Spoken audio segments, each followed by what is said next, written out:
लोकसभा चुनाव के लिए दिल्ली की सभी 7 सीटों पर बीजेपी ने बड़ा दांव खेल दिया है। बीजेपी ने 7 उम्मीदवारों को मैदान में उतारकर दिल्ली में आम आदमी पार्टी और कांग्रेस की धड़कनें बढ़ाने का काम किया है। पार्टी ने इस बार 6 नए चेहरों पर भरोसा जताया है, जबकि एक पुराने चेहरे को मैदान में ज्यों का त्यों रखा है। ये कोई और नहीं बल्कि भोजपुरी के सुपरस्टार मनोज तिवारी हैं। बीजेपी ने इस बार नए चेहरों को मौका देकर एक बड़ा संदेश दिया है। वहीं इस बार बांसुरी स्वराज जैसी युवा उम्मीदवार को भी टिकट मिला है।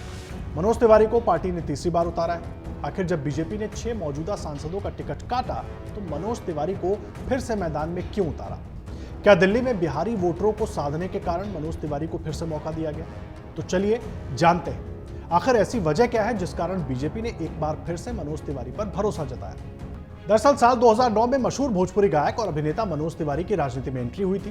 पहली बार मनोज तिवारी समाजवादी पार्टी के टिकट से गोरखपुर से चुनाव लड़े थे। तब वो बहुत चर्चा में भी आए थे क्योंकि चुनाव से पहले वो गोरखपुर से तत्कालीन सांसद योगी आदित्यनाथ का आशीर्वाद लेने गए थे। गनीमत ये रही कि मनोज तिवारी अपना पहला चुनाव ही हार गए थे, लेकिन इसके बाद वो बीजेपी में शामिल हो गए और 2014 में उन्हें उत्तर पूर्वी दिल्ली से टिकट मिला।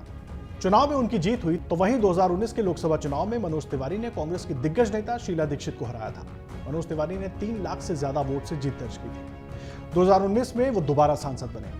इस बैक टू बैक जीत के बाद पार्टी ने उन्हें 2024 में भी अपना उम्मीदवार बनाया। मनोज तिवारी उत्तर पूर्वी दिल्ली से सांसद हैं और इस सीट के तहत 10 विधानसभा क्षेत्र हैं। इन सभी 10 सीटों पर पूर्वांचल और बिहार के वोटर निर्णायक भूमिका निभाते हैं। मनोज तिवारी की यूपी बिहार के वोटरों के बीच खासी लोकप्रियता और मजबूत पकड़ है और उसे देखते हुए उन्हें तीसरी बार टिकट देने का फैसला किया गया।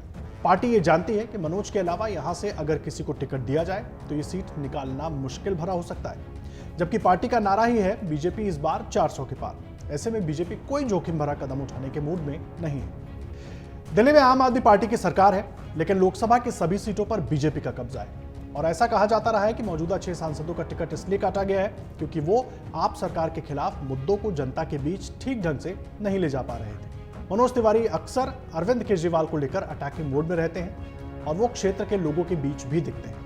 देखिए, इन 6 सांसदों का टिकट कटा है। चांदनी चौक सीट से डॉक्टर हर्षवर्धन का टिकट काटकर प्रवीण खंडेलवाल को दिया गया। वहीं नई दिल्ली से बीजेपी ने बांसुरी स्वराज को उतारा। यहां मीनाक्षी लेखी का टिकट कटा।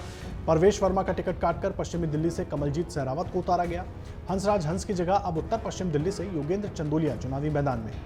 वहीं गौतम गंभीर ने राजनीति से संन्यास लेने का ऐलान किया था। बीजेपी ने अब उनकी जगह हर्ष मल्होत्रा को टिकट दिया है। अगर आप ये वीडियो YouTube पर देख रहे हैं तो हमारे चैनल को सब्सक्राइब करें और बेल आइकन को दबाना ना भूलें। अगर आप Facebook पर ये वीडियो देख रहे हैं तो हमारे पेज को लाइक करें।